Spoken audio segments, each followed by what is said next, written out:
क्या आप जानते हैं कि जिस पतंग को आप खुशी से हवा में उड़ाते हैं, उसकी डोर का सिरा तारीख के एक ऐसे तारीख बाप से जा मिलता है जिसे 300 सालों से बड़ी होशियारी से छुपाया गया है।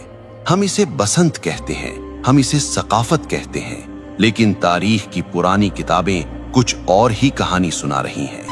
क्या ये वाकई बहार का जश्न है या फिर एक ऐसे शख्स का मातम जिसने तारीख में मजहबी नफरत की बुनियाद रखी थी?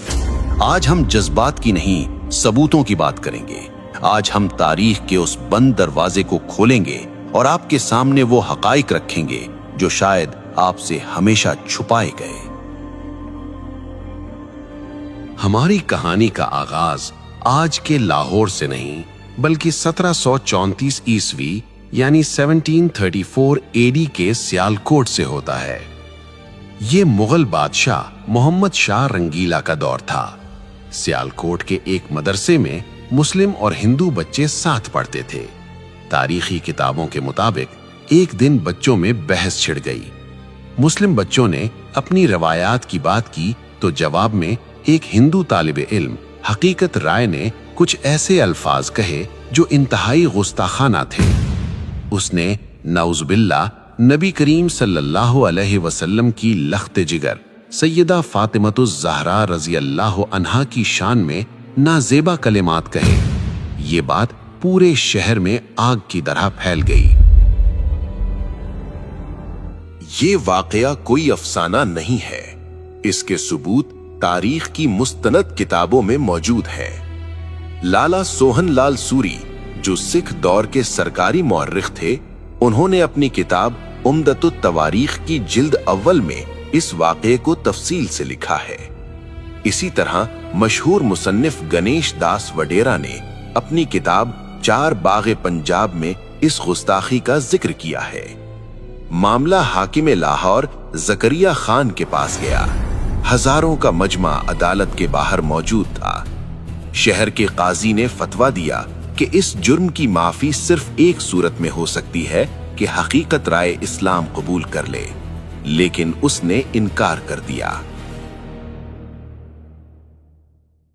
कानून के मुताबिक उसे सजाए मौत सुनाई गई और तारीख बताती है कि जिस दिन हकीकत राय को सजा दी गई वो बसंत पंचमी का दिन था। अब यहाँ ये जानना जरूरी है कि बसंत पंचमी असल में है क्या। हिंदू तकवीम के मुताबिक ये बहार की आमद का पहला दिन होता है। बसंत का मतलब है बहार और पंचमी का मतलब है पांचवां दिन। ये दिन इल्म और फन की देवी सरस्वती की पूजा से मंसूब है। इस दिन हर तरफ जर्द रंग नजर आता है। लोग जर्द कपड़े पहनते हैं और पीले पकवान बनाते हैं, क्योंकि जर्द रंग सरसों के खिलते हुए फूलों और जिंदगी की अलामत समझा जाता है। लेकिन सन 1741 की इस बसंत ने एक नया रुख इख्तियार कर लिया।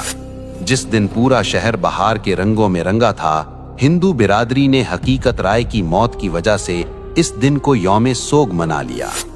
कहा जाता है कि उसकी याद में उन्होंने आसमान की बुलंदियों की तरफ पतंगें उड़ाना शुरू की ताकि उसकी रूह को खिराज तहसीन पेश किया जा सके और ये पैगाम दिया जाए कि एक मासूम की रूह आसमानों की वुसअतों में आजाद है। ये था वो बीज जो एक मजहबी जश्न के अंदर एक खास वाक़े की याद और नफरत की जमीन में बोया गया था। लेकिन हैरत की बात यह है कि वो दिन जो एक मौत के दुख में सोग के तौर पर शुरू हुआ था, वो वक्त की धूल में दबकर एक अजीमुशान जश्न में कैसे बदल गया।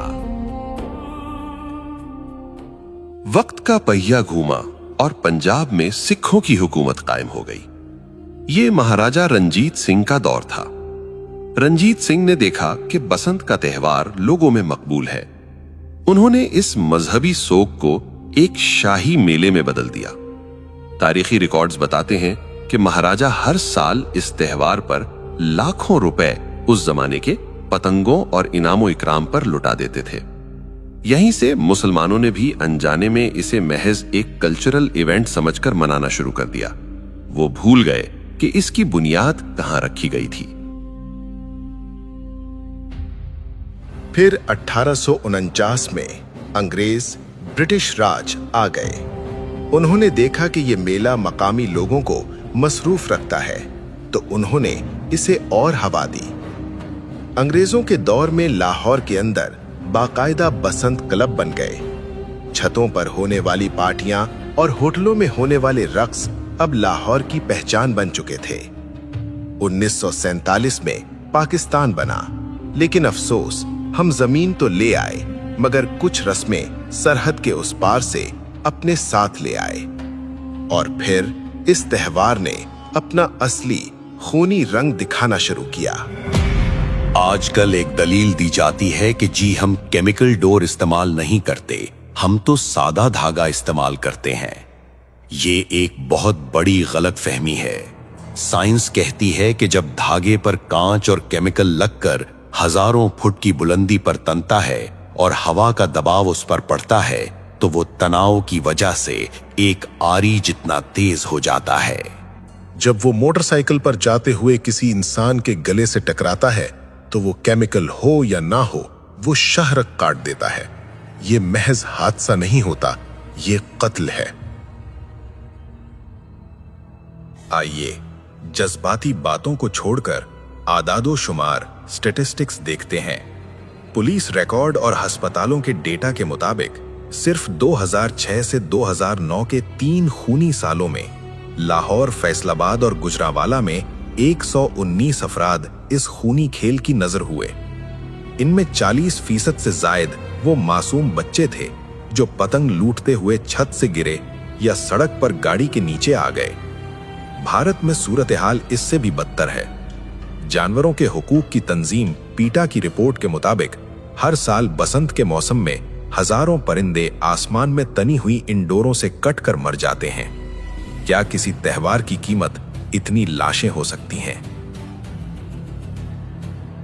सिर्फ इंसानी जाने नहीं, ये शौक मुल्क की मईशत को भी अरबों का नुकसान पहुंचाता है। वापडा की सरकारी रिपोर्ट्स के मुताबिक धाती डोर गिरने से ट्रांसफार्मर्स ट्रिप कर जाते हैं और तारें शॉर्ट सर्किट हो जाती हैं। माजी में एक रात में लाहौर जैसे शहर को कई घंटे अंधेरे में डूबा रहना पड़ा। करोड़ों रुपए की बिजली जाया होती है और ये बोझ आखिरकार आवाम की जेब पर ही पड़ता है। क्या हम चंद घंटों की तफरीह के लिए अपनी ही अमलाक को आग लगा रहे हैं? फिर बात सिर्फ पतंग की नहीं रहती।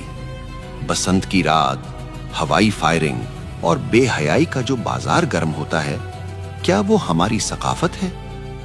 एक तरफ दुनिया भर के मुसलमान गजा और फलस्तीन के बच्चों के लिए रो रहे हैं और दूसरी तरफ हम अपनी ही गलियों में अपनी ही खुशी के लिए अपने ही लोगों का खून बहा रहे हैं।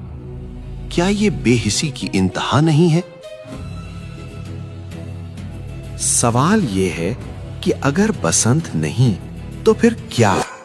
हमारे पास ईदैन की खुशियां हैं, हमारे पास खेलों के मैदान हैं, PSL है, क्रिकेट है, सियाहत है। हम वो कौम हैं जिसने दुनिया को तहजीब सिखाई। हमें अपनी खुशी मनाने के लिए किसी ऐसे त्योहार की जरूरत नहीं जिसकी बुनियाद में नफरत हो और जिसके अंजाम में मौत हो। आज फैसला आपके हाथ में है। जब आप बाजार से डोर खरीदें तो एक बार सोच लीजिएगा, कहीं आपके पैसे किसी मां की गोद उजाड़ने के काम तो नहीं आ रहे। ये पतंग की डोर नहीं कट रही, ये हमारी अकदार कट रही हैं। तारीख गवाह है कि जो कौमें अपनी बुनियाद भूल जाती हैं, वक्त उन्हें मिटा देता है।